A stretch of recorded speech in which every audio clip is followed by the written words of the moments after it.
Test 1, test 2, test 1, test 2.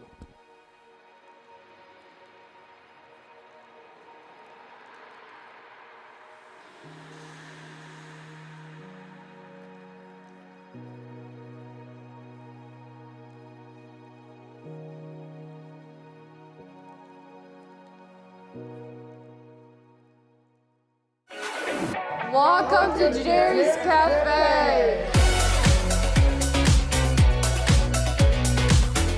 We are a destination cafe, and we offer craft food and beverages, meaning we make everything fresh on site when you order. And all of our food and our beverages are prepared and served by adults with intellectual and developmental disabilities. And then lastly, just say the name. Tom? There you go. Enjoy.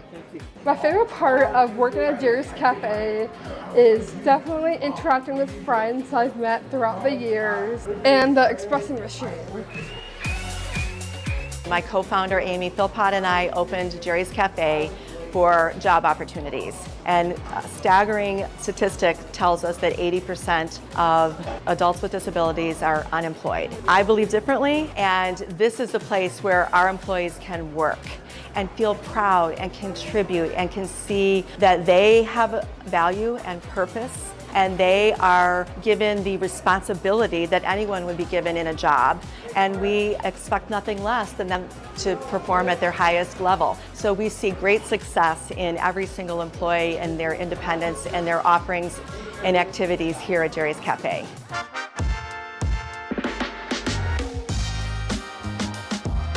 The large, hot, white chocolate pumpkin pie with whipped cream, it is to die for. It is delicious.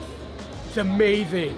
Well, the favorite part of working here is that I get to serve customers. I am a cashier. They understand to include people with exceptionalities. I wanted to tell you, I've been watching you today. You're really good at your job. You're doing great. I always like to serve customers. Customers go first. We are super proud of our partnership with District 214. District 214 has been a supporter from the very beginning of our foundation, and several of the schools have done fundraising and helped us get our doors open to Jerry's Cafe. Proudly, we have 12 or 13 graduates from the District 214 schools who work at Jerry's Cafe as our active employees. This is where we do our salad prep. This is where we make all the salads. And then over here is the sandwich line. This is where we make all of our sandwiches. I have worked here since day one. I love it here. I love my supportive team members, and I like serving customers. Here is one chicken Mediterranean trip salad. We know that our community members have lots of choices, but we're hoping that you will come and choose Jerry's Cafe. Thank you. When you come inside and engage with our employees, you feel a sense of joy, and you will start your day feeling the best way that you can, with a joyful heart and knowing that Jerry's Cafe has provided you with delicious coffee, breakfast, or lunch.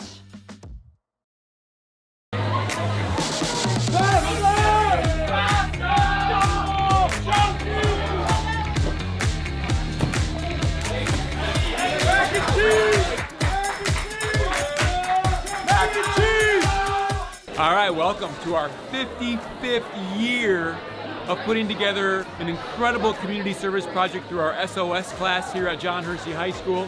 As you can see around me, it is organized chaos, but it is an incredible day for our students to serve our community by packaging and collecting food that's going to be going to local food pantries in our area to support those in need. We're really happy to be able to do the food drive here at Hersey because it really just brings the whole school together, and we are able to help our community and bring the energy with everyone here. Take it out.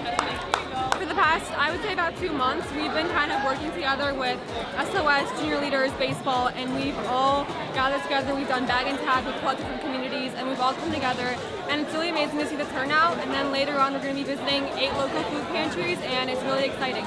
We're just thankful for everyone who's helped each other along the way. It's been really fun. It's a team effort, but it's been so fun.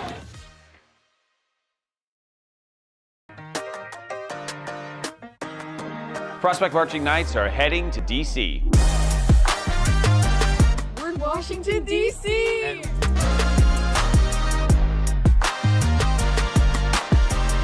Prospect Marching Knights were invited to travel to Washington, D.C. this year for Veterans Day. So we're taking the band out to our nation's capital. We're going to do some great tours of some of the monuments and the museums and a lot of the sites of D.C. But it all culminates with performances on Veterans Day. So we've been working really hard to prepare, and we're so excited for our students to have this opportunity. Throughout the trip, we had a few opportunities where veterans would actually see our group of students out and about and spoke to our students. So in addition to touring these places, our students were able to actually interact with a number of veterans over the course of the trip, which kind of made everything a little more real and genuine and authentic. So our first day in DC was really impactful and gave our students sort of a big picture overview of the city and some of the history, and really set the stage for our performance day coming up.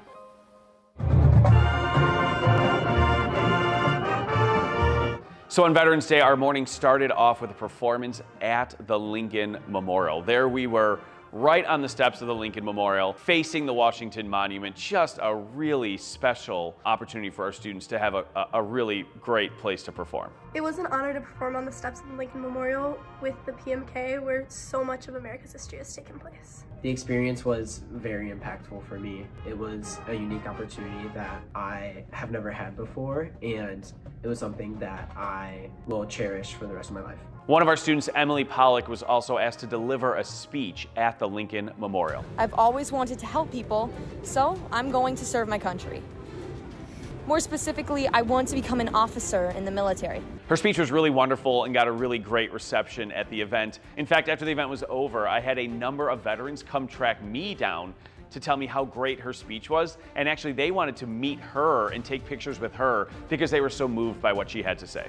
My father served in the Navy, and so he instilled in me the value of serving and caring for our veterans and those who serve us. And so being able to thank them today and place medals around their shoulders and welcome them home was really impactful for me as well. United States Air Force. It was an honor to play at the World War II Memorial today. It was such an honor because music is a way to share emotions without using words. Our performances in DC got a lot of really good responses.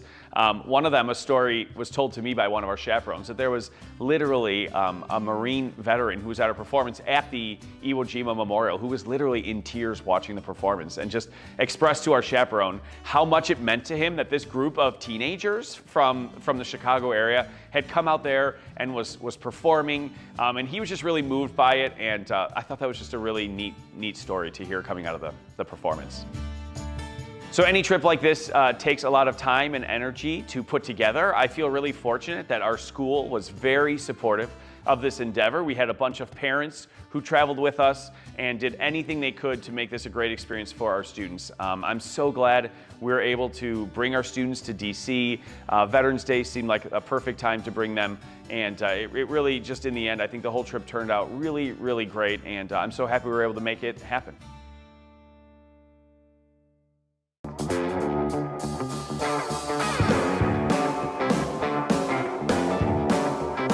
We're super excited to have the 9/11 Never Forget mobile exhibit here at Hershey High School. As the truck arrived, we had Hershey parents out front with some patriotic balloons. We had Hershey students lining the sidewalks. We had some, mini American flags like they would show on the honor flights. The spirit was high. Good morning. I'd like to welcome you to the Stephen Siller Tunnel of Towers mobile exhibit. We have a 50-foot trailer, approximately 1,100 square feet exhibit. We travel our nation to commemorate the brave sacrifice of the firefighters, police officers that gave their life that day in the greatest rescue and recovery effort in our nation's history. The reason we're here is at Hershey High School to come educate our youth on the happenings of that day, but also the happenings of the days after, and to let them know that it was a huge tragedy. It was the single largest loss of life day we've ever had. It was also the largest rescue we've ever had as well, but just all the good that has come from that tragic day. And they're going to learn things that they can't read about. They're going to hear stories that some have never been told, some have been told many times. Stephen Siller was one of the 343 firefighters that died that morning. He was getting off duty that morning. He was going to play golf with his older brothers. Heard the plane strike, heard on the news that the plane struck the building, turned around, drove back to his firehouse, Squad 1, located in downtown Brooklyn. They had already been dispatched to the disaster. He got his gear, drove his own truck to the Brooklyn Battery Tunnel, where he donned 60 pounds of gear, ran 2.5 miles through the tunnel, mustered up with the rest of the firefighters, and gave his life that day, honoring his oath that he took to protect life and property. So this is about remembering. So we want people to remember, obviously, for adults to remember and for the kids to learn. So we don't want this forgotten. It's not taught in most schools in America. And they have the privilege of talking to people who are there. You know, we can't talk to people who were in the Civil War or these other moments in American history, but they can. And I think that's pretty special. Thanks for having us, and this means more to us than you. This means a lot to these kids. And these kids would be great. They're very respectful, they listen. It's nice to see. A special thanks, especially to the FDNY crew, to the Silver Foundation, to Soldiers Journey Home, to District 214, to all of Hershey. I'm grateful for everybody. A special shout out to Bill Dustin for the Magic Spirit. Special shout out to Chief Harris, Arlington Heights Police. The coolest part about this project was there's like a whole bunch of people that were on it and did it. It wouldn't have happened without a whole bunch of people. The list is just too long, and to me, that's actually a good thing to celebrate.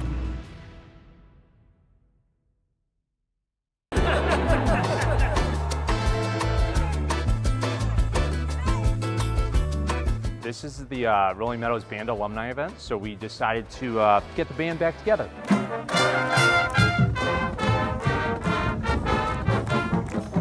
This year being the 40th anniversary of the Jazz and Meadows Festival, so it was kind of an opportunity to, hey, can we bring people back at homecoming? I had talked to some of the previous band directors, so that's Len King in the 70s, 80s, early 90s. We have Bill Jastrow and David Boggs from the 90s, and then of course Chris Booty, who retired several years ago. Those people set the foundation for everything that we have here. I'm giving you a hug. I'd have paid money to be here tonight. I really would have. It's one of those things that I'd pay money to be here. This is the band reunion where your closest friends were really at in high school. And so you're with your closest friends and regrouping after 40-something years and going, holy cow. Yeah. Mr. King is the reason why I'm here today, not just at the school, but what I do in life. I owe everything to Mr. Yes. King. If it weren't for him, I wouldn't have gone to college. And if I hadn't gone to college, who knows what I would be doing. You know, some of the stuff that we're doing right now is like we never stop doing it, you know, just to be around these guys again and just hanging out. 40 years seems like a long time, but it seems like it's kind of a short time too, you know. This is fantastic. I mean, I knew it was going to be good, but not this good. 52 of my actual students are in this group. I get a lot of feedback from them telling me how much they enjoyed the music program with me and how they appreciate music now for their life. That's really special because to know that they are still thinking about me and what we did here, it's just very satisfying. Well, I flew back, and I'm glad I did, you know, especially to see Mr. King. He meant a lot to us. He just brought in the jazz, and I mean, we had world-class, you know, experience that most kids never would have had, you know, a real depth of exposure to great music because of Mr. King, so I'm glad I got to see him. It's so fun to be back though, I love it. My family's here, they're so excited. So is my family. Yeah. My son's here, my husband's here, so yeah. It's really great. If you are on the fence of coming, debating about whether to come or not, you should definitely come next time. It feels like a long time ago, but in some ways like you never left. Like I'm like, okay, we're gonna go march over to the stadium and we're gonna play for the football team. So yeah, okay.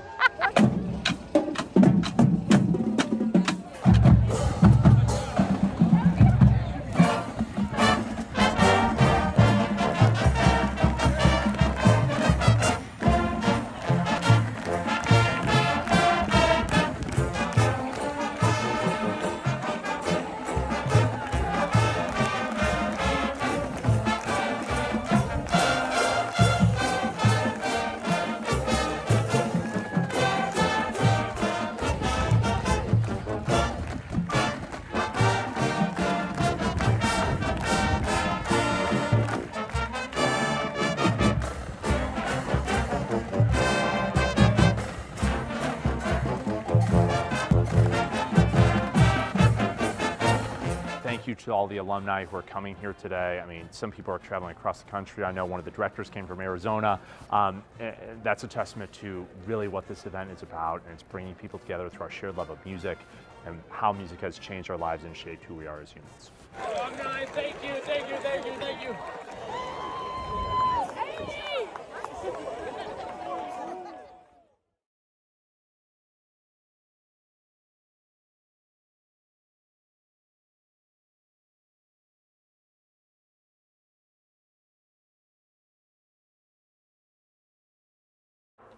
I'd like to call to order the business meeting of Township High School District 214 Board of Education for Thursday, September 18th, 2025. Ms. Marini, please call the roll. Baldino? Chung? Here. Dessling? Here. Fiorito? Here. Heineman? Present. Sager? Here. Kreutzer? Present. We have a quorum.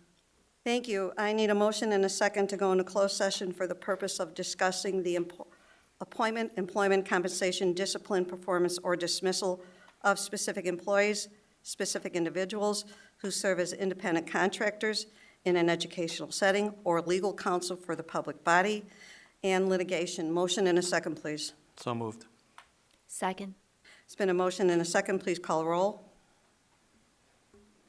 Fiorito? Yes. Chung? Yes. Dessling? Heineman? Yes. Sager? Aye. And Kreutzer? Aye. Motion carries 6-0. Thank you. We are now in closed session, and we'll reconvene at 7 o'clock. Thank you.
We good? Thank you. We are now reconvened after going into closed session, and I would like everyone to please stand for the Pledge of Allegiance.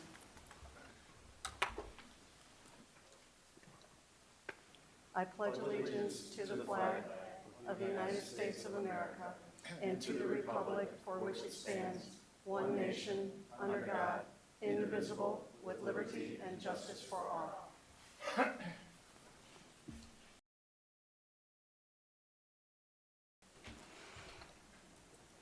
Madam President, I'd like to make a motion that we proceed with public comments prior to the budget hearing. Second. There's been a motion and a second. Call the roll.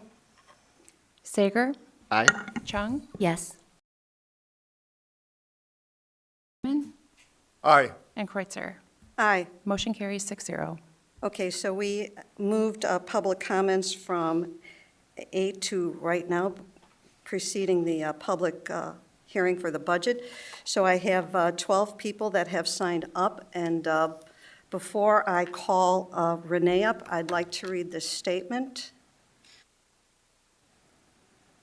The Board of Education and the district value comments from the community at our meetings as well as emails. We appreciate everyone appearing before the board and treat all with courtesy and respect. The Board of Education asks each person to please limit all of their comments to 3 minutes. However, several people want to address the board. Limit the time to 2 minutes per person. Public comments on the agenda items will be the only time that the Board of Education will hear public comments during meetings. Although comments may be made on almost any matter related to the operation of schools, comments or staff members. As this is the Board of Education business meeting, the board practice is not to respond to public questions or comments at this time because this is However, we do listen carefully. If requested, a written response will be provided. Please ensure that Ms. Marini has your full name and email address on the sign-up sheet. While addressing the board, the same protocols and procedures must be in place for everyone. Renee, you want to step forward?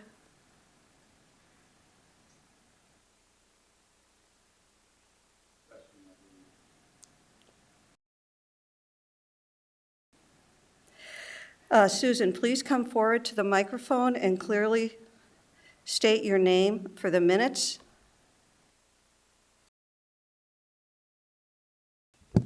My name is Susan Schulenberg,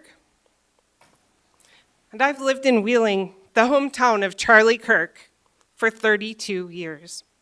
I chose to raise my diversity. We have people from just about every nation in the world represented in our town and attending our schools. This is the environment that Charlie Kirk grew up in. He learned to love diverse people, and he came to befriend many. Even those who were his political rivals respect him because he was kind and generous and a virtuous man who loved God and loved other people. Charlie Kirk is without a doubt the most distinguished. He deserves to be honored with distinguished status at Wheeling High School, with the district-wide Day of Honor when he receives the Presidential Medal of Freedom, and with a permanent statue and a place of remembrance on the campus of Wheeling High School. I understand that there are board members who are deciding this issue, and I'd urge you to set your own politics aside, as I don't believe all of you even knew who Charlie Kirk was until he was assassinated. Charlie wrote 7 books. He started the Turning Point organization, and he has trained hundreds of thousands of young people on how to think, all before the age of 30. That's pretty amazing. But there are some who hold different or even possibly radical political views. Some who have served on the board, who have posted images of themselves standing next to a sign with Hitler, and have posted profile pictures on Facebook that read, F your executive order, and it's the effing guns, with the expletive spelled out. If bias is tainting your opinions and is highlighted in your social media posts, could you really be the ones to decide whether or not Charlie Kirk is memorized at his own high school? Charlie never used profane or violent images, ever. So I'm here tonight to ask and to represent the people of Wheeling to let you know that we want Charlie Kirk remembered at Wheeling High School. We want a permanent display to him there. We want his distinguished alumnus status. We want his books available at the Wheeling High School Library and on display. And I'd urge you to consider that this is something very important to all of us who knew and loved Charlie. Thank you. I skipped a line. I apologize. When you come forward, the green light indicates your time has started, the yellow indicates 30 seconds remaining, and the red light indicates 3 minutes have expired. Steve Blue? B-L-I-E? Y-E. Sorry, Steve.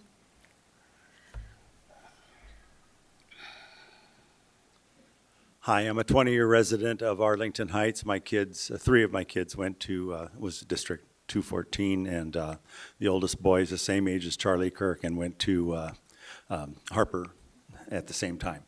I had no idea that Susan was going to speak so eloquently about Charlie, and so I actually have a few other things to say. There is a petition going around that is requesting that Charlie be respected in the way that we believe he should be. We know that he's being respected on an international scale, on a national scale. He's going to be getting the Congressional Medal of Honor, the highest honor you can give a civilian, for the fact that he was managed to open up debate and conversation and open dialogue between people who disagreed with him. And I would say that it shouldn't even be that we have to have a petition to decide this, like, as if it's some kind of a vote. It should be that someone from the side that decides they don't want him to be there to try to articulate well in a well-written letter or article or anything, and try to make an argument as to why someone of this incredible magnitude would not be recognized. Because it's impossible for one to write that by saying, well, he shouldn't do it because he's a racist, because the public record shows he's not a racist. And they can't say he was a sexist or a homophobe or any of those things, because the public record shows that he was a devoutly religious man. So I would imagine that that needs to be done. And just one other thing, since this is in fact his birthplace and his hometown, it's very hard to imagine that this wouldn't go on a national scale if he was somehow turned down. Hard to imagine that the nation wouldn't know that this school district did not recognize Charlie Kirk. Thank you, Steve. Cassie Kearney?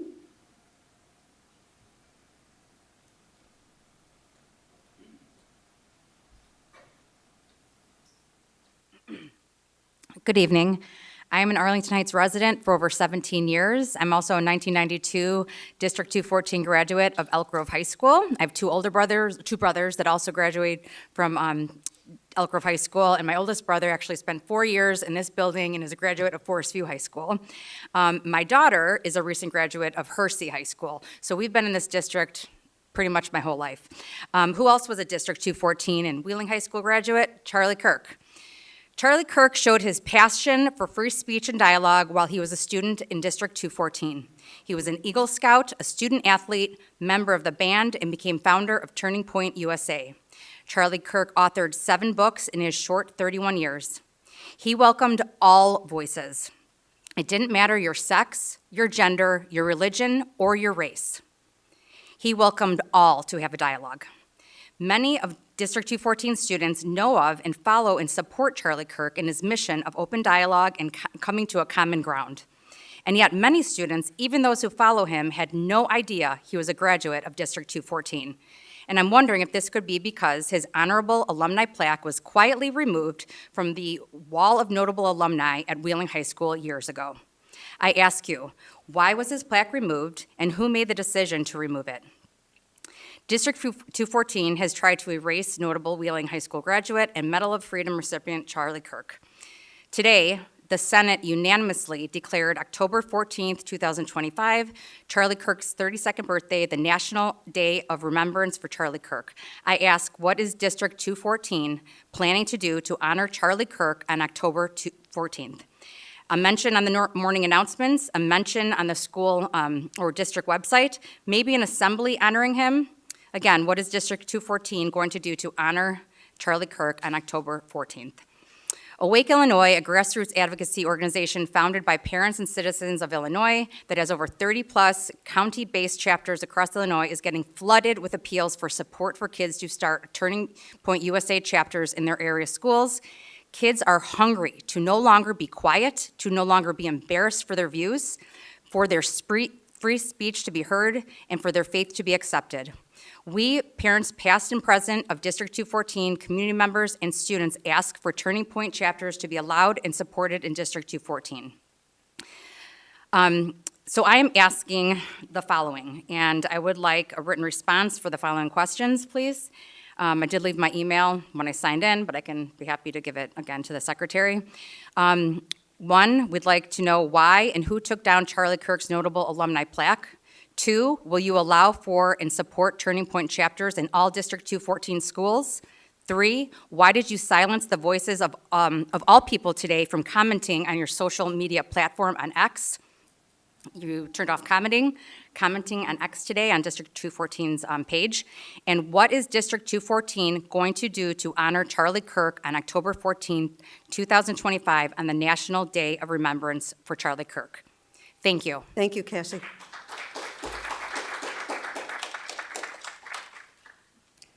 Daniel Patterin? Did I say that right? Okay, thank you.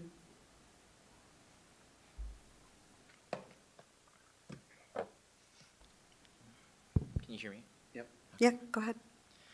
Hello, District 214. My name is Daniel Padarin, and I am a current sophomore at Wheeling High School.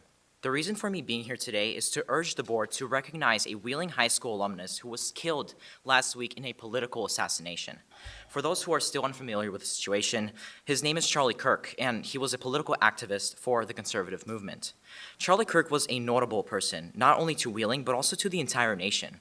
He helped encourage young conservatives to speak up about the issues they cared about, and he traveled around college campuses to debate students with different opinions, opening the ground for respectful debate and open-mindedness. Recently, his efforts to unite the conservatives and the liberals at Utah ended in his killing. This news devastated many, including me. When I was sitting in Spanish class, I found out about this news through a friend. Unfortunately, I was also exposed to the raw footage of him getting assassinated. My stomach dropped. Literally, I was about to throw up. I felt these emotions not only because of the disgust I felt from watching this video, but also from the fact that in today's society, people who simply express an opinion, including me, can get killed for simply being openly conservative. The next day, I went to debate practice. Still feeling sick, this topic was the introduction to our debate meeting. I later found out through a coach who told the class that Charlie's Distinguished Alumni Plaque was removed from the Wheeling High School Notable Alumni Display case for simply having a conservative opinion. Hearing this made me feel even worse, because now I knew that not only can I get killed by people like Charlie's assassin for having a conservative opinion, but also that my opinion isn't welcome at the very building I spent the majority of my high school career in. Having this feeling, which is still present in me to this day, is why I am here, speaking about this issue at the district level. Firstly, I urge the board to re-recognize Charlie Kirk as a distinguished alumni at Wheeling High School. No one should have the right to exclude someone like that, simply for having an opinion.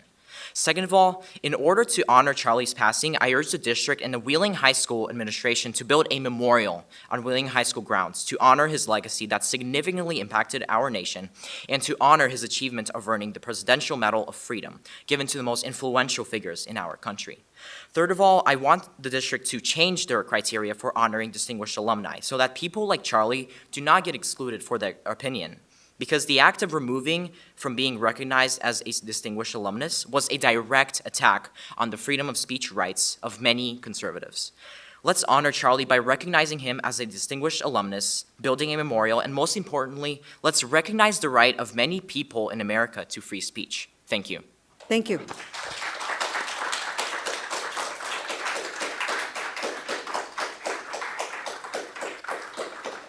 Faye Costa.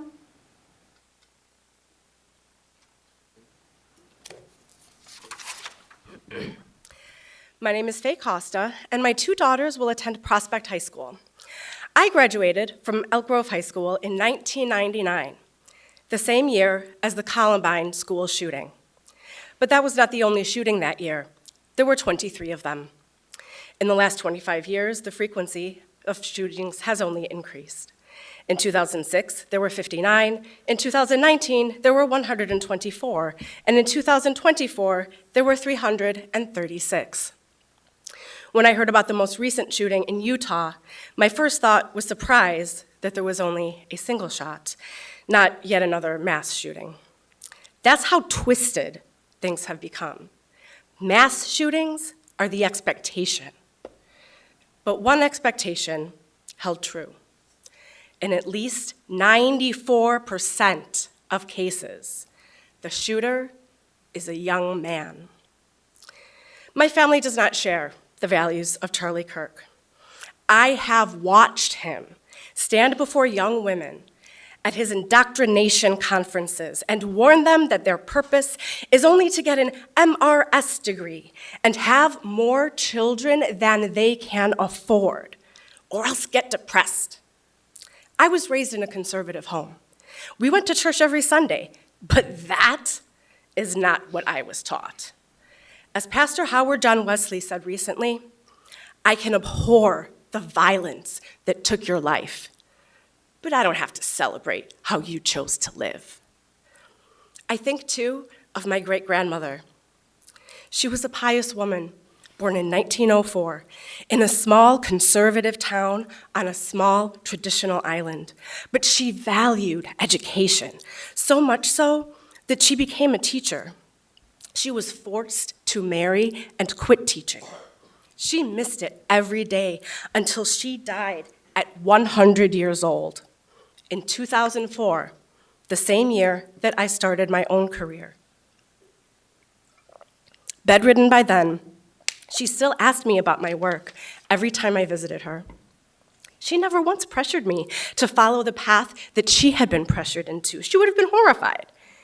Because of her example, I am not fooled by false prophets like Charlie Kirk. This is why I cannot support my daughter's school system honoring a man who spread such regressive, sexist, and harmful messages. My daughter's education is not up for debate. But I am not just here to oppose. I bring a proposal. Instead of honoring just one victim of gun violence because he was local or famous, let's honor all victims of school gun violence. Let's create a day to remember them, support survivors, and lift up gun safety practices. Let's show students you don't need to be rich to be remembered, and you don't have to be vitriolic to be valued. Faye, could you please wrap it up? Sure, I'll close with the words of Dr. C. Linklater. Your grief can be medicine when you place it where it heals rather than where it harms. Let your mourning strengthen the living instead of sanctifying the oppressor. Let your compassion be the seed of transformation, not the soil of authoritarianism. And may you do so with much relentless love. Thank you. Thank you.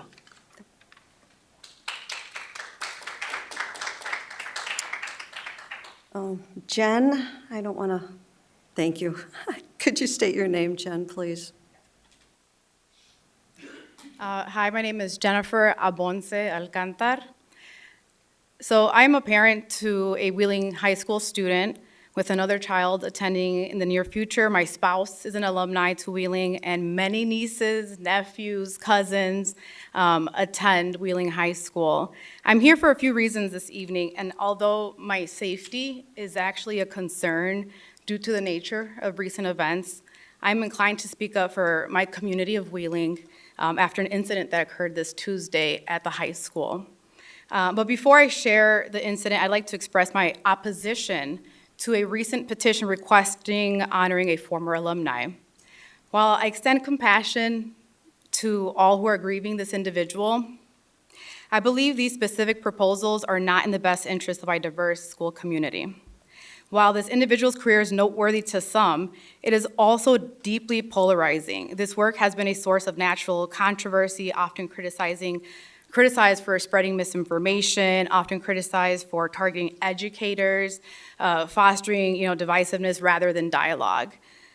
You won't hear this from this group, but as a student, this individual is actually known to use derogatory remarks against Hispanics, specifically Mexicans, and I've been here in Wheeling for almost 18 years. Likely why that plaque was taken down. Recognition of alumni should celebrate achievements that unify and inspire all students, not ones that risk alienating significant portions of our community. A few months ago, I attended Dr. Rowe's presentation at our PTO's meeting and was genuinely excited to see the Strategic 214 plan. I am one of the few Hispanic representations in rooms like this. So when I read goal number 2 of that 5-year strategic plan, it says cultivating a sense of belonging for all students, families, and staff. It gave me hope, especially since Wheeling is a high school with 65% Hispanic. It's not that our community doesn't want to participate. It's usually due to language barriers, legal concerns, or even a lack of the sense of belonging. But let me talk about that incident real quick. I want to commend Wheeling High School, their leadership, and specifically their security team. Because of all the activity that has been happening in our community, it has been extremely disruptive to the students and their learning environment. On Tuesday, after dropping off my kid to school, I witnessed a child walking to school a little bit late, being approached by an adult, and it was obvious that they were uninterested, uncomfortable, and after an exchange of words, I didn't know who this guy was. I found out it was a reporter, hey Josh, and turned around to make the school aware of their presence. The security team was swift in responding and remained present to help ensure a safe environment. That is only what I witnessed, but there have been other parent reports last and this week. I see media here today, and while students are free to speak, I want our kids to be able to enjoy their time focusing on their studies, pre-ACTs, sports, recognizing alumni. This specific alumni will only continue to bring chaos into our community. Jen, could you wrap it up, Yep. please? Instead, we can focus on our district's current initiatives and plan, and I encourage other families of all backgrounds to get involved. I urge the board to remain steadfast in your mission, fostering educational excellence, inclusivity, and safe learning environments for all students. Thank you for your time, Thank you, your Jen. leadership, and your commitment to Thank serving you. our community. Thank you. John Saletta? John, I see that you didn't put an email down. If you want a response, okay.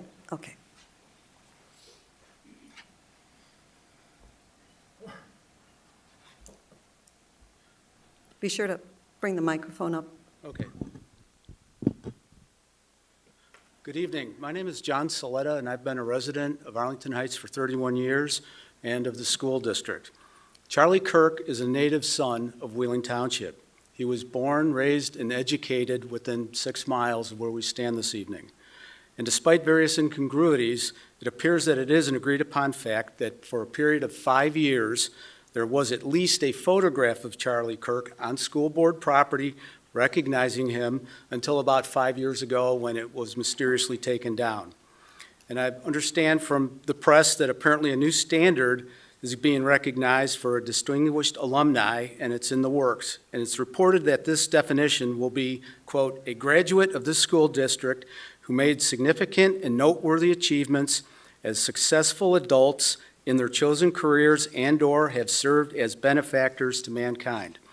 In Arlington Heights alone, there are thousands of people who attended Charlie's vigil last Sunday. There are hundreds, if not thousands, of vigils across the country and the world for him. Undoubtedly, there were millions, if not billions, of prayers that have been said for him and his wife and his children. But I want to focus on the 2 competing petitions that the board members presently have before him. Okay, and each has garnered thousands of signatures. And hopefully we all know and respect the petition. The right to petition the government is a fundamental right in the Constitution that we pledged allegiance to earlier this evening. And I think we can lose sight of something very important if we use the metric of whoever has the most signatures is declared the winner.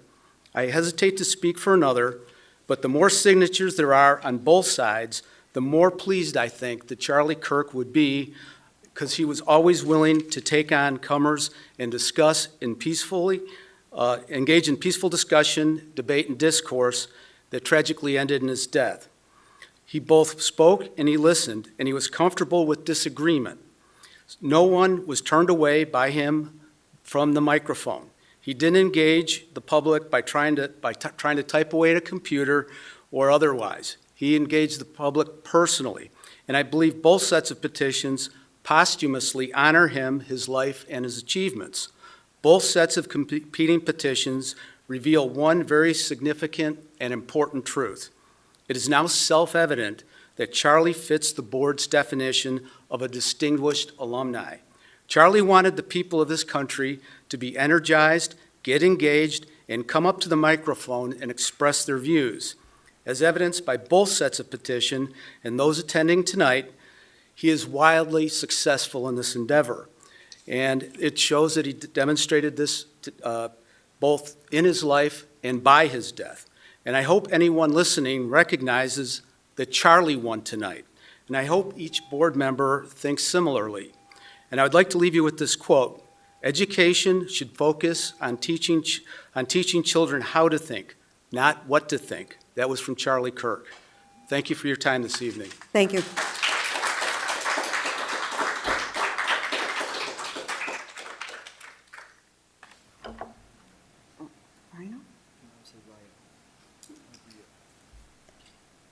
Rio or Reese? Thank you. Could you state your name for the record, sir? Sure. Reese Reed, Forest View High School alumni, class of 1973.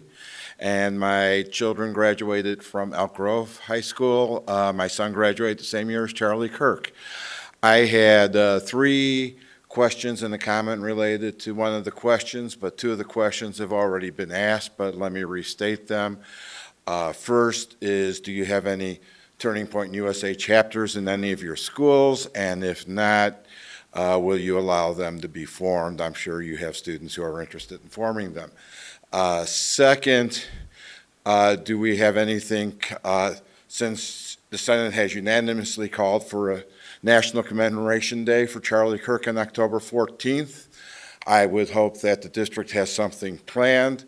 I would suggest that you do assemblies for all the schools, show a video tribute of his life, and then maybe get a few of his former teachers who I'm sure there's still a few of them in the district perhaps can say some words of tribute. And then my third question, I know a lot in response to Charlie Kirk's assassination. There have been a lot of teachers especially who have made celebratory or very nasty comments trying to justify the assassination or have done other reprehensible things. I know none of the parents would want a teacher who celebrates assassination and murder to be teaching their students. Now, I'm not going to ask if any of the teachers are here because I know you can't comment on personnel issues, but I do wonder if your social media policy allows you to review faculty and staff postings to make sure they're not saying something reprehensible and offensive. And then my final comment to some of the people in the audience who misunderstand or are misinformed about Charlie Kirk's message of love and unity, I just want you to know that you're wrong. He was a wonderful, unifying person, and I wish you'd pay more attention to what he said and how he listened to everybody. Thank you. Thank you. Marcia?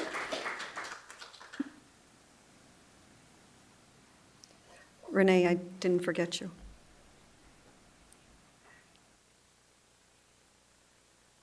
Hello, ladies and gentlemen of Wheeling. Marcia, state your name, please. Oh, sorry. My name is Marcia McCleary, and I live in nearby Barrington. I'm an Illinois chapter chair for Moms for Liberty, an organization supporting parental rights and excellence in education. Charlie had several mentors and support starting the Turning Point organization around this area, including Barrington, so I felt very led to come by and to relay some thoughts. The misinformation and lies being spread about Charlie Kirk are quite incredible. For one, I'm an executive, I own a business, and I have 5 children, and I make it all work, and I've embodied Charlie's spirit. His wife just was announced and named CEO of the Turning Point organization. Charlie championed women to find their best calling, so anything otherwise that you're hearing is just completely false. Tonight we gather not just as community, but bearers of a legacy of courage. We are here to honor his memory, a son of this district, voice for the voiceless, and a relentless champion for free thought. And I know that everyone here values inclusivity and debate, and that is what his legacy is and his mission. From the basketball courts of the schools to the national mission he built with TPUSA, he poured everything he had into the youth of this generation. I watched it in my kids during COVID. He came here when nobody else would talk to them and had rallies for the kids, and they were stuck in their bedrooms online. He reached out to millions unmasked in spirit, came to Illinois, hosted virtual town halls, lit up the screens of quarantine bedrooms, debated ideas with a passion that bridged the silence that most of the adults cannot bridge. When he tried to do that relentlessly, and that is how he died, doing that mission. He taught critical thought to question, unite across divides, launching a purpose. Charlie championed the unfiltered exchange that builds character, embodying the definition of engaging in diversity of conversations, which is something I know is in the mission of this district as well as most school districts of this state. This is the Charlie we remember, a warrior for inclusivity. He listened to every voice from every corner. Constructive debate wasn't division for him. It was the forge of progress, heartbeat of democracy, which is also a statement that most of you embody in this room, I am sure. He's fostered the next generation of leaders who evaluate ideas, speak freely, and build bridges among division. Board members, in Charlie's name, say yes to this legacy that Charlie built here at your esteemed high school. Let this guide us from tragedy to triumph and bridging divides across the community. Thank you very much. Thank you. Nicole?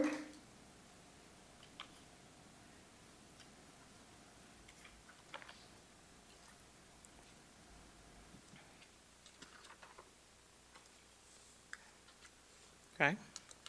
Hello, my name is Nicole Anderson. I am here as a seasoned educator and teacher within District 214. As a leader within my union, my local, and my school community, I cannot allow the voices of the marginalized to go unheard. Recent statements issued by District 214 regarding Charlie Kirk were not well received by those voices, as well as those who stand with them as co-conspirators and allies. While it acknowledges his activities, his convictions, it also leaned into the memorialization of him as a figure of note for District 214, a representative of who we are, or should I say, who we think we are. Because I know the district to be a group committed to fostering inclusiveness, welcoming, community for every student, family, staff member, and those who enter its doors. That comes directly from our strategic plan, which I helped to create. We have never, in my remembered history, issued a statement of that caliber. That includes for teachers, community members, and staff. Not even for Samuel Afaro Acevedo, a Rolling Meadows student who recently died in a horrific accident, who by Charlie Kirk's words, probably would not have been honored. So I ask, going forward, that the district stands firm on its pillar around fostering an environment that values everyone, that stands firm in its belief of belonging for all students, family, and staff, again, a part of our goals, and not give in to forces that push for additional memorialization of Charlie Kirk within the District 214 boundaries, and that includes the Distinguished Alumni Award. I ask the district and the board to also consider additional supports for those marginalized communities. That includes financial as well, within schools, so that those voices of color, immigrant, those that are binary and non-binary have their voices heard first, at least, and not second or third. And for the investment in training for our administration as well as our board on issues around social justice, racial inclusion, and violence that hits our marginalized communities, so that incidents like this does not happen again. I finally would like to close and say, as again, a seasoned district employee, I have witnessed many things.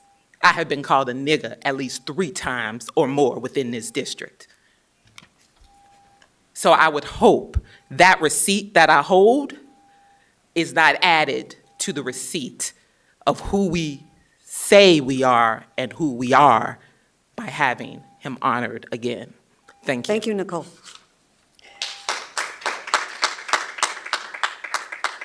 Renee? I did call you Renee, but you were out of the room.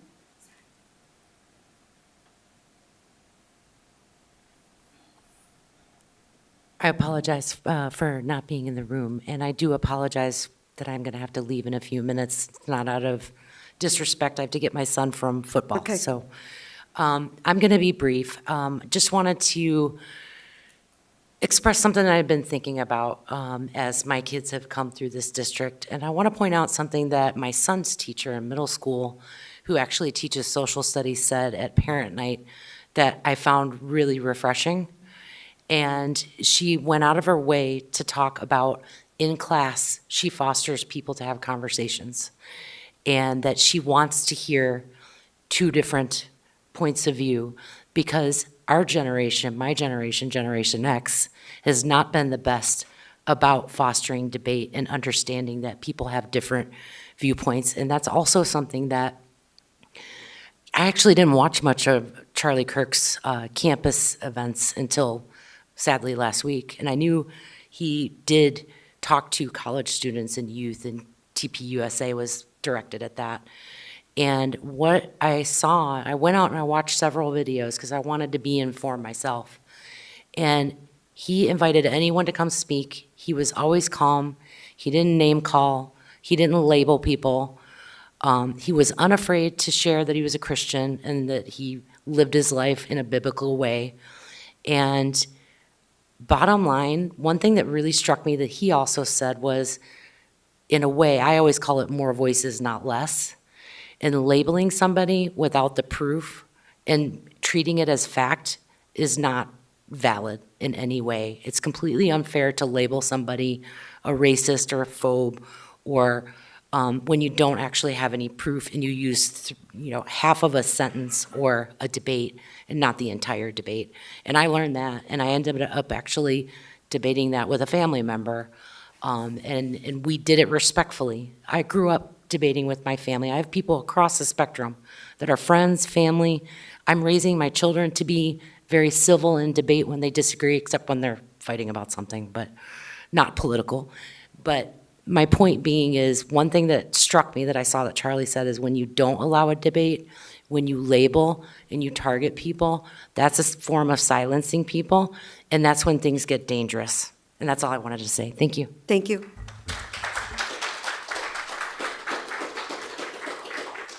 That's the end of public comments, and we're going to go on with the meeting.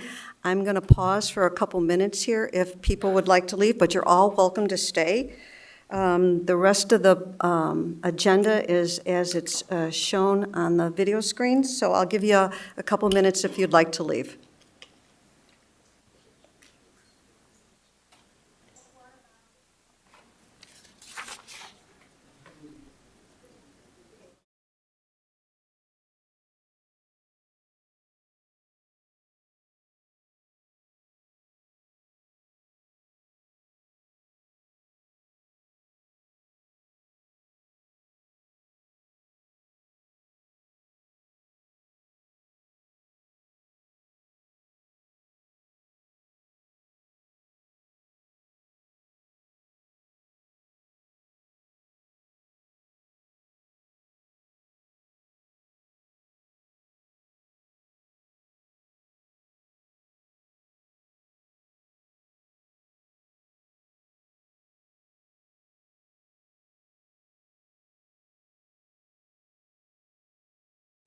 I'm going to progress with the meeting, and it is 7:40 p.m. The public hearing for the 2025-2026 final budget is now open. This hearing provides an opportunity for the public to address the Board of Education regarding the final budget for the fiscal year. I would also like to note that the current cash reserve balance have been included with the agenda item for public review. Dr. Justin Attaway, Associate Superintendent for Business Services, will now present the final budget. Good evening. Tonight I'll be presenting the final 2025-26 budget for adoption. The board reviewed the tentative budget back in June, and then over the summer we've refined both revenues and expenditures with the latest information available. This presentation will walk you through those updates, highlight the major components of the budget, and then summarize the district's overall financial position. So here's the outline for tonight's presentation. We'll begin with the legal requirements that govern budget adoption, then review the overall budget cycle. From there, I'll highlight the significant changes from the tentative budget to the final, and after that, we'll walk through revenues and expenditures, and then I'll close with the summary of the overall budget and fund balance. So we'll start with the statutory requirements. These provide the framework that ensure the budget process is transparent, accountable, and compliant with school code. So the law requires several steps before adoption. First, the tentative budget must be placed on public display for at least 30 days. Second, notice of a public hearing must be published in the local paper. We've completed both those steps, and we are in the middle of the public hearing now, which enables the board to adopt the final budget tonight. By statute, the final budget must be adopted by September 30th each year, and once approved, we're required to submit to the Illinois State Board of Education within 30 days. So now let's take a look at the annual budget cycle. So we typically talk about the budget in a very short window of time, but the budget process is actually a year-long process. So we begin with early projections in the winter and refine those estimates as new data becomes available. In June, the tentative budget is presented, giving the board and public an initial view, and then during the summer, we receive the final tax extensions, state revenue allocations, staffing assignments, and final insurance renewals. The process culminates with the final budget here in September, which incorporates the most accurate information and positions us to operate effectively. So with that foundation, I'll now turn to the significant changes that occurred between June's tentative budget and tonight's final budget. So there are three key revenue updates since the tentative. First, with the final 24 Cook County tax extension and actual collections through June 30 known, we now know precisely what was received last fiscal year. Because collections were higher in the spring than we projected in the tentative budget, the remaining fall collections are lower, which reduced the property tax line slightly in this budget. Second, the state confirmed our evidence-based funding allocation, and I believe this is the first time the district is actually in Tier 3. We are now at 99% adequacy, which means we will receive a little bit of a modest increase in tier funding compared to the prior years. And then finally, we have received the final corporate personal property replacement tax estimate, which came in slightly higher than both our original projections and our actual receipts from last year. So on the expenditure side, we've made several updates since the tentative budget. First, we've incorporated the final staffing allocations, and we've updated the salary and insurance figures. So these reflect actual FTE as well as finalized insurance renewal rates for benefits. Second, in the facilities side, the budget now includes all anticipated projects for summer 26, as well as the unexpected roof replacement here at Forest View. We've also added all of the consulting and purchase services, such as the McKinstry contract that was approved. And together, these adjustments ensure that the expenditure side of the budget reflects actual contracts, staffing, and board commitments. So with those changes in mind, let's look at the structure of our revenues and expenditures.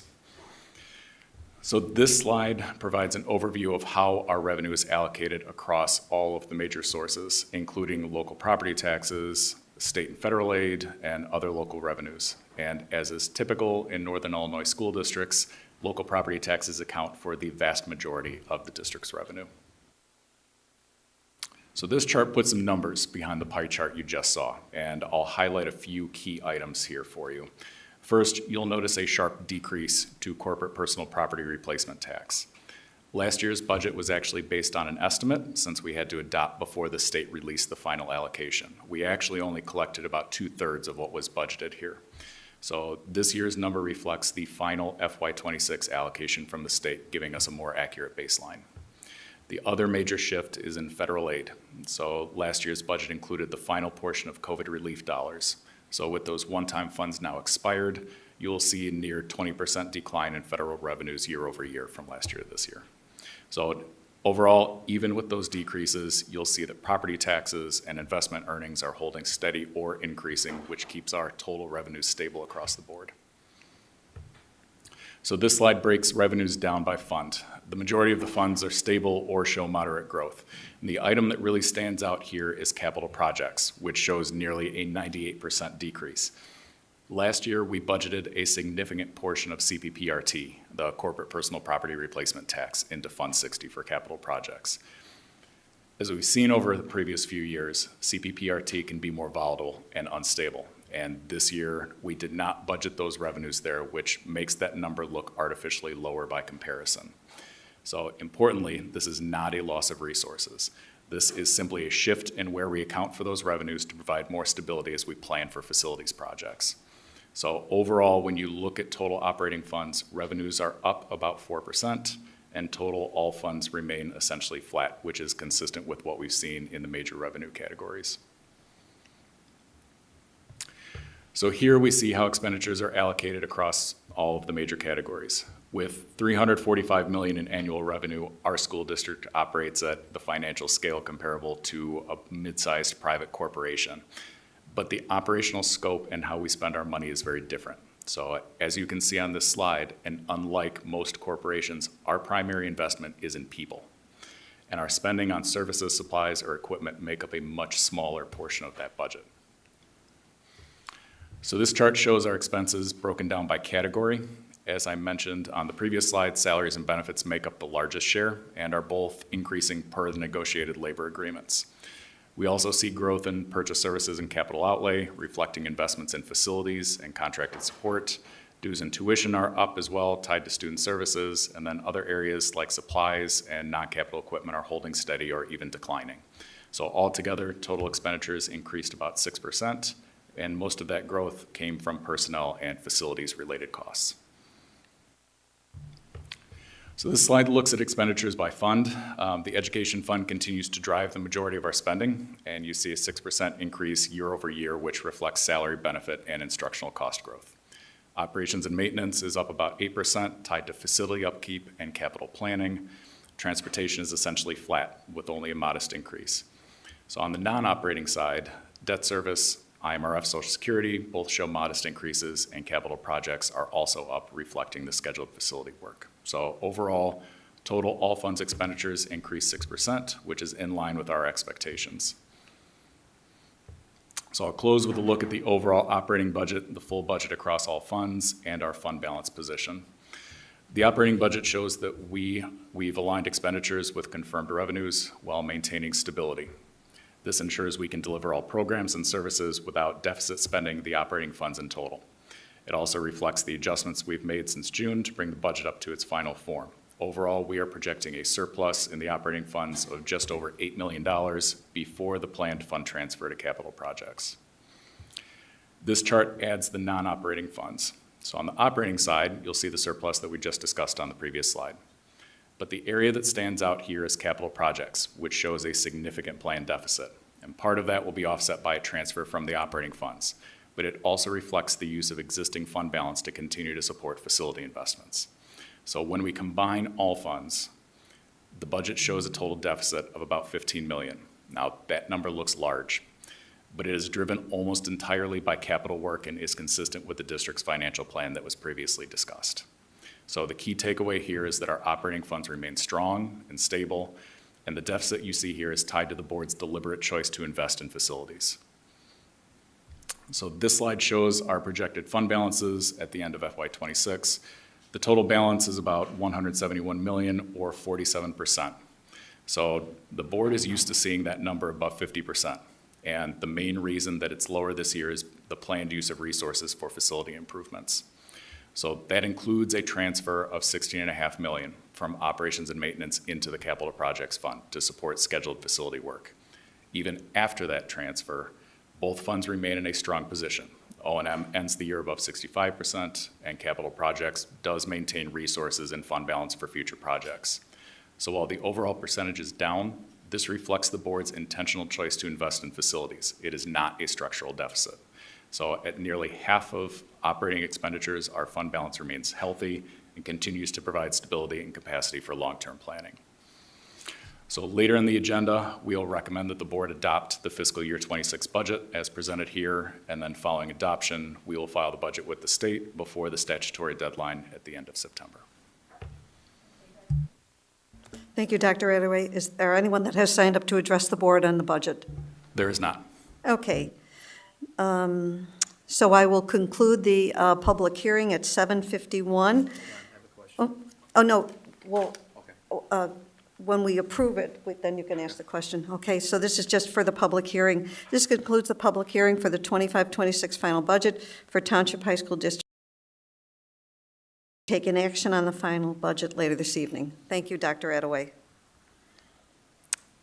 Okay, so where are we at? Move any consent agenda item. There are 3. Hearing none, can I have a motion and a second to approve the agenda? So moved. Second. Motion and a second, please call the roll. Dustling, Yes. Chung, Yes. Fiorito, Yes. Heineman, Aye. Sager, Aye. Kreutzer. Aye. Motion carries 6-0. Thank you. Can I have a motion and a second to approve the minutes from September 11th, 2025, the open and closed meeting minutes? So moved.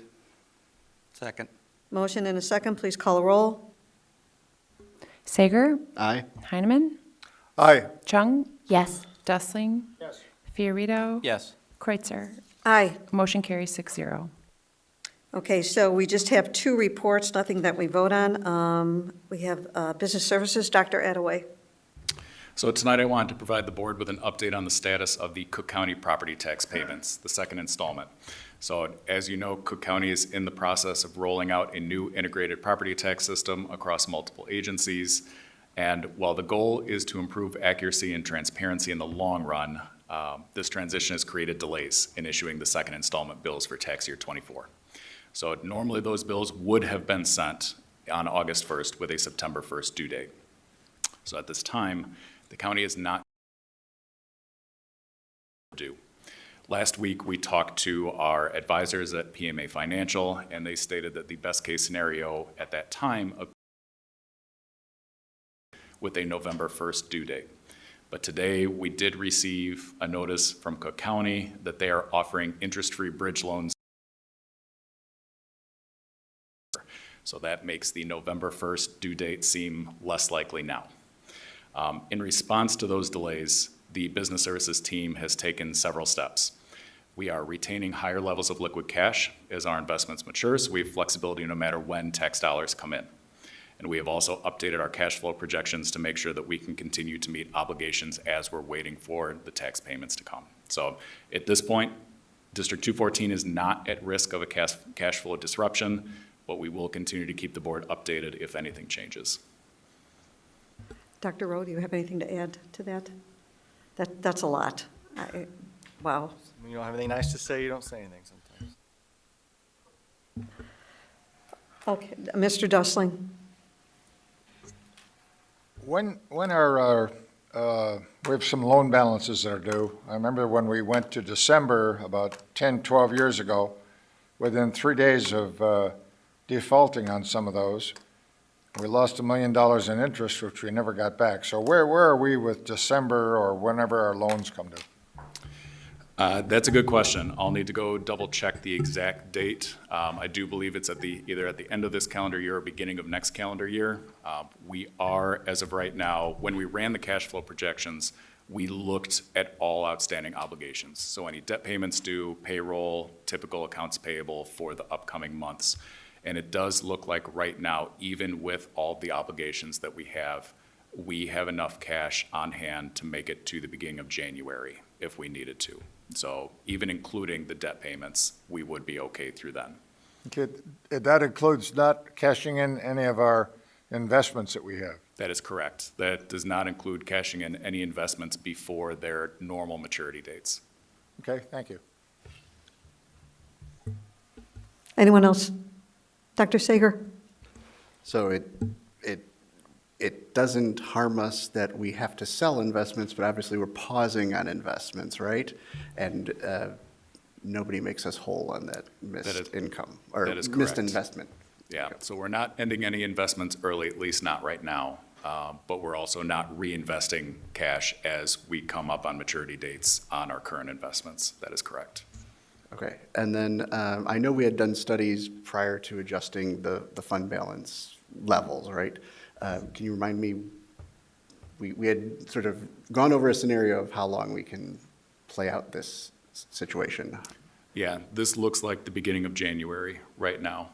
Before we would, and even at that point, we would have the opportunity to end some of our investments early if we needed to, before we had to issue tax anticipation warrants. Right, that was my point, is we have other options beyond. That is correct. Just playing out to January. To add and contribute to Dr. Seeger, when we engage with PMA to reset the fund balance minimum, 40% was that threshold that they recommended we not go below for this very reason.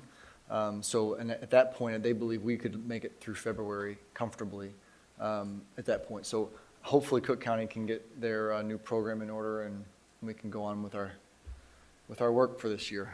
As Alva was kind of insinuating, there are some neighboring districts that are evaluating whether tax anticipation warrants may be necessary. So I'm grateful to hear that a no-interest bridge loan is being offered, because it is really an unreasonable expectation that school districts have to issue a tax anticipation warrant and take on unnecessary interest payments that our local taxing bodies will be paying when it's not our issue. We didn't create the issue. It's a process issue at Cook County. So hopefully I hope their new system is wonderful.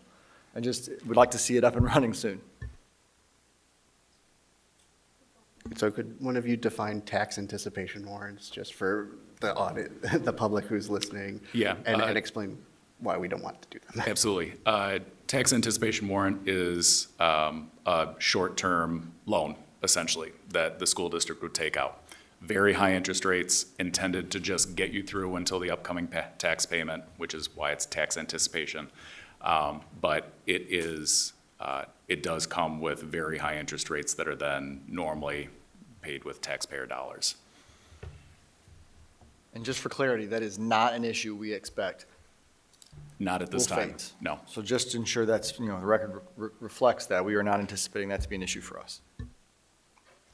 Yeah, Dr. Rowe and I have been talking about, well, I've lived in Cook County percentage of my life paying taxes, and this happens more often than we like to think.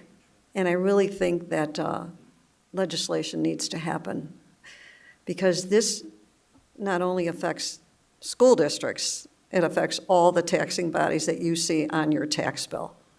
So I'm sure everybody's going to feel the pain, but somewhere this has got to stop. It's just insane that the county can't get their act together. But I digress, I'm sorry. Thank you, Dr. Attaway. And then we have the community engagement report for Madam FOIA. President, Oh, go ahead. on this topic. So yeah, thank you, Dr. Attaway, for monitoring this and preparing for the delay in bills being issued. I had a comment and a question. So kind of piggybacking on what everyone shared, back in April, we shifted the minimum fund balance from 50% of annual operating expenses to 40. I agree that was the right decision. It still leaves us those 5 months of operating costs while freeing up resources for capital improvements. The comment I wanted to make is I have talked to people who've asked, why does the district need such a large fund balance? And I wanted to say, it's exactly for situations like these, where when there's a delay in property tax payments, we need a fund balance that's sizable enough so that the district can continue to pay our bills on time, pay salaries, and all of that. So I just thought this was a nice way to illustrate that. And then my question is, so let's say the January scenario is what happens. Is there a point between now and then where we need to slow down some of our more discretionary purchases to save money for payroll and, paying the bills? Yeah, and so we're watching this pretty much on a daily basis now to see. Cook County actually released a website that updates the public on the current status of their implementation. So we are monitoring that. As we start to get into the middle of October, that would really be the turning point where we would have some kind of idea if we needed to pivot one way or another. That's probably about the time that we would need to consider doing that. But right now, we're monitoring it. We're not concerned about our current levels of spending. They're tracking with historical right now. But towards the end of October, if it's not looking like Cook County is going to even meet the January 1st date, then we'll need to talk about some other options at that point. Okay, all right, thank you. Okay, good. And then we have the FOIA report. Any comments? It's just in your packet, FYI. You're up, Dr. Rowe. All right, thank you. I'll be brief this evening. I just wanted to highlight a Monday night. We tragically lost a student, Samuel Alfaro Acevedo, in an accident on his way home from a soccer team dinner. And Samuel he touched the district in a number of different ways. Began his journey in District 214 at our International Newcomer Academy before transferring over to Rolling Meadows High School. He made a mark in both of his places with both of his schools with his outgoing personality and positive nature, became a beloved member of the school community. Rolling Meadows and INA are hurting mightily. And the District 214 team has rallied in support. I saw our student support services folks come to Rolling Meadows from all different schools to support students and staff as they were mourning this loss. And I just want to thank those teams and then offer our deepest condolences to Samuel's family and ask that we keep them in our hearts and in our thoughts. His services are actually taking place this evening, so thank you. Thank you, Dr. Rowe. Board member updates. Mr. Dustling, anything this evening? I was at the Is this microphone on? 7th Chicagoland Marching Band Festival at Wheeling High School. It's the longest marching band festival that's been going the longest time, I think, in the state of Illinois. They do a wonderful job. I mean, the volunteers that participate in that always do a wonderful job. Cars are there. The whole place was packed. We had 5 of our 6 high schools participated in it, among other high schools that were there. It was really wonderful. Thank you. Mr. Fiorito? Okay, I'll start with some sporting events. I attended 5 of the 6 schools' sporting events, and they covered swimming, girls flag football, and boys soccer as well. I attended the Hersey, Elk Grove, and Buffalo Grove parent-teacher council meetings. Last night at Buffalo Grove, Principal Wardle and myself covered the strategic plan, the metrics that Dr. Rowe covered at one of our board meetings. You could tell when a presentation you think might be really kind of boring and you might lose your audience, but last night we held our own. We had a lot of questions that I could probably share with Dr. Rowe, or Jeff might as well, but it went very well last night. And I love the fact that the audience was engaged. Thank you. Thank you. Dr. Sager, anything? So you should have all received, since the September 6th NSSEO meeting, I sent a copy of the draft articles of agreement that were transmitted to all member district boards. You have until October 15th to get comments to me, and then the governing board members of NSSEO will collate them together. There will be discussion of the recommendations, comments, questions at the November 5th, I want to say, NSSEO meeting, where the final draft articles with any tweaks will be presented. And then at the December NSSEO governing board meeting, we would have a final vote on the finalized articles. At some point between those 2 meetings, I would like to have a discussion here just to make sure that I have everybody's a sense of how our board wants me to vote on that matter.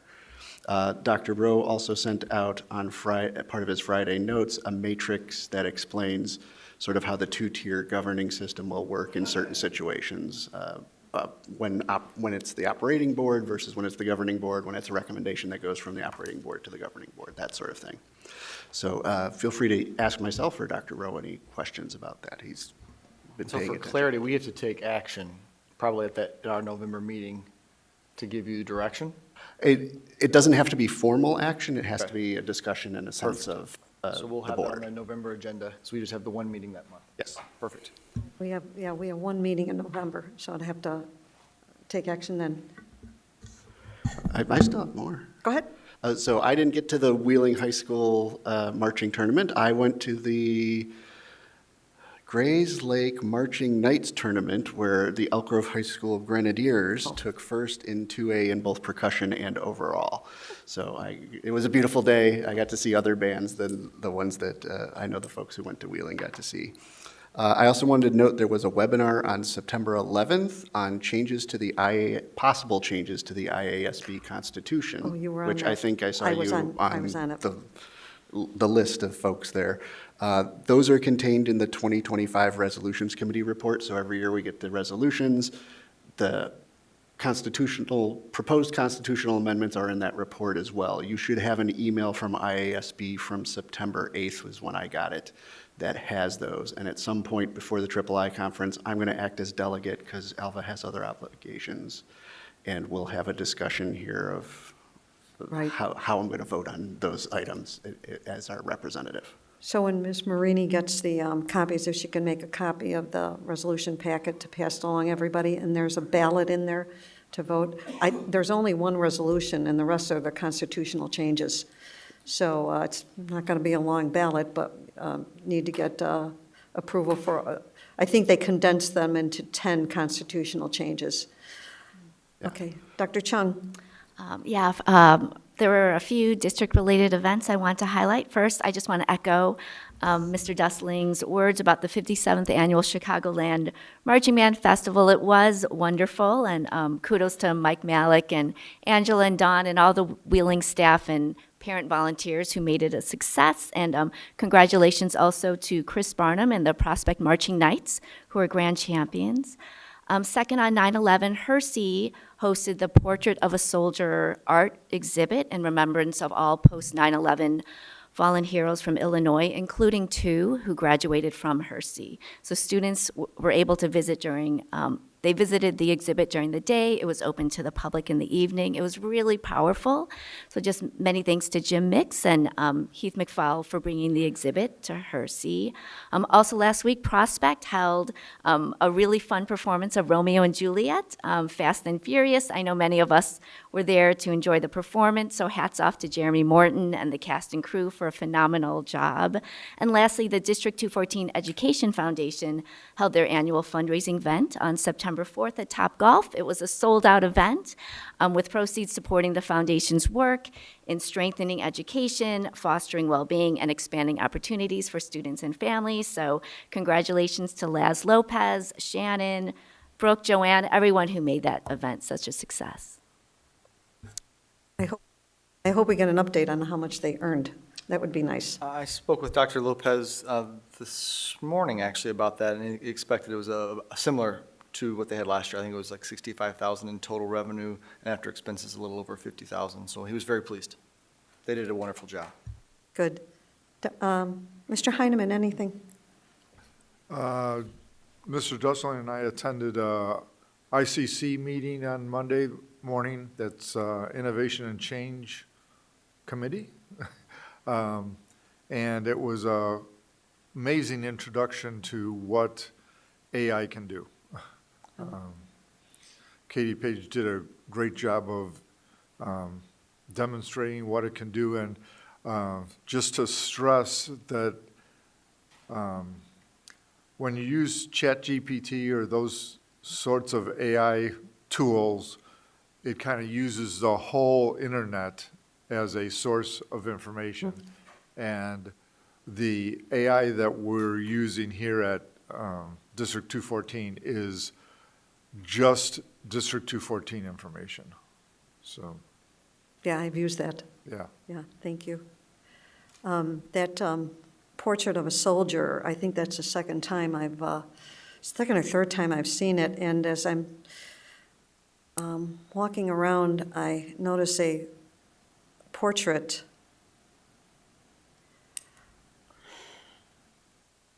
of a soldier that my son went to school with, and he actually has a picture of him and her at a dance at Elk Grove High School, and Eric and I attended her wake. And, you know, you see so many faces up there, and her face, I went, oh, I know this person. So it can be very personal for a lot of people, but it's a very moving display, and I'm very happy that John Hersey had hosted it again. Thank you, board members. We're now to the consent agenda. Can I have a motion and a second, please? So moved. Second. Motion and a second, please call the roll.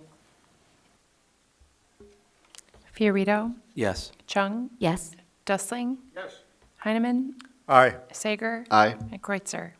Aye. Motion carries 6-0. So under roll call, we have 13-1-1. Can I have a motion and a second, please? So moved. Second, Fiorito. Call the roll. Dustling, Yes. Fiorito, Yes. Chung, Yes. Heineman, Aye. Sager, Aye. and Kreutzer. Aye. Motion carries 6-0. Thank you. Can I have a motion and a second for 13-2-1, please?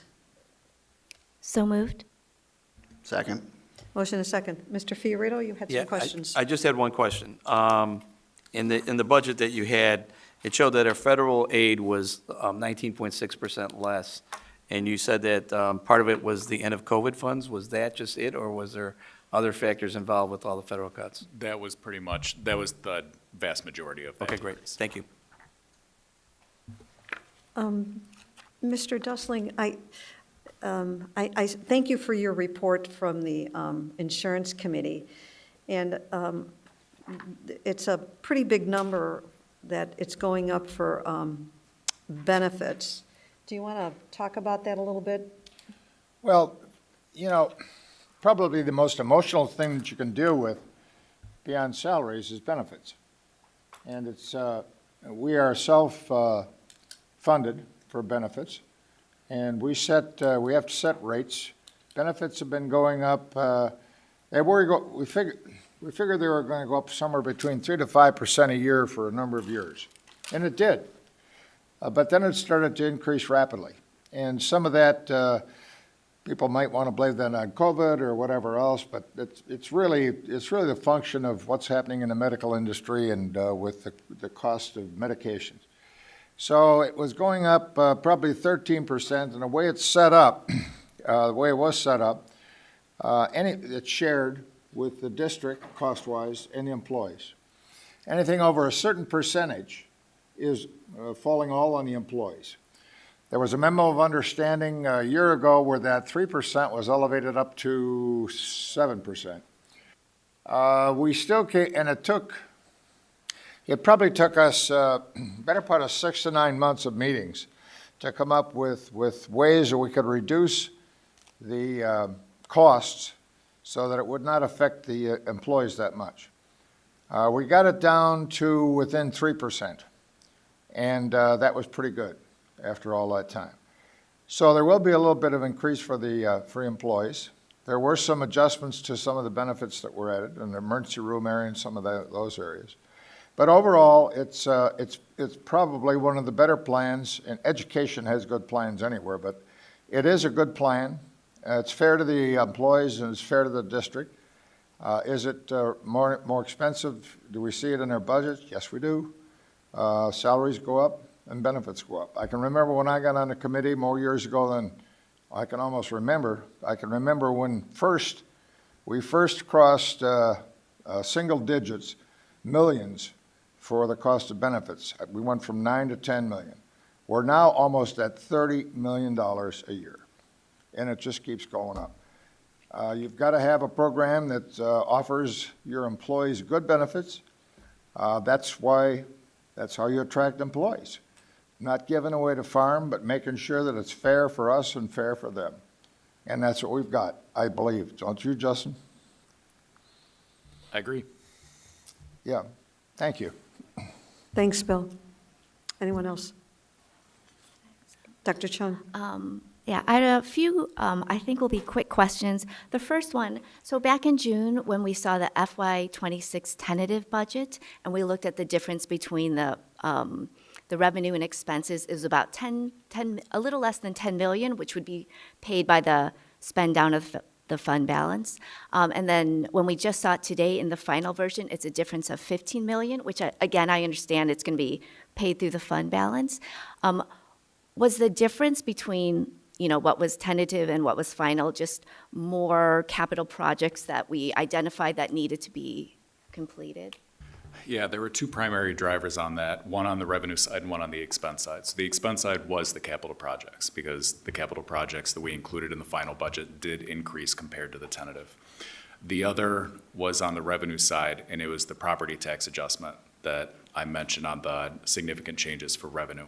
So when we trued up what we actually collected prior to June 30th in the first installment for the 2024 taxes, is actually higher than was projected in the tentative budget.